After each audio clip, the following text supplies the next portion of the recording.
Баршаңызға сәлем. Бүгінгі менің видеома қош келдіңіздер. Бүгін мен сіздерге мангоның пайдасы жайлы айтатын боламын. Ендеше видео ұнаған болса, лайк басып менің арнама тіркелуді ұмытпа. Ендеше біз видеомызды бастаймыз.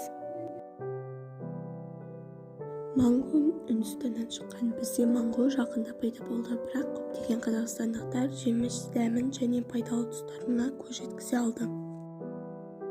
Манго калийге бай, соның арқасында жүрек пен қан тамырлары үшін пайдалы.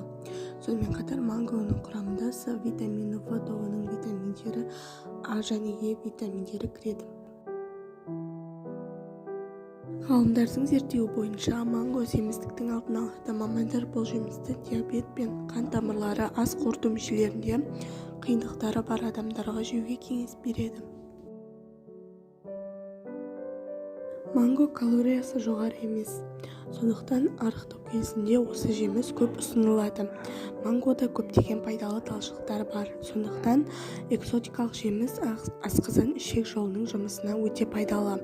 Сонымен қатар манго зат алмасу процесін жақсартады және сұйықтықты ағзадан шығаруға көмектеседі. Мангоны қант диабеті кезінде қолдануға болмайды. Аллергияға бейім кезде бұл цитрустық жеміс шырынын сақтықпен ішу керек. Тұтыну алдында манго қабығынан тазаланады және сүйектері алынады. Біріншіден, бұл В1, В2, В5, В6, В9 дәрумендердің тобы. А, С және Д дәрумендері де кіреді. Екіншіден, манго құрамында әртүрлі минералдар, мырыш, марганец, темір және фосфор бар. Жемістің бұл құрамы оның қорғаныс және нығайтқыш қасиеттерін арттырады. Манго керемет антиоксидант.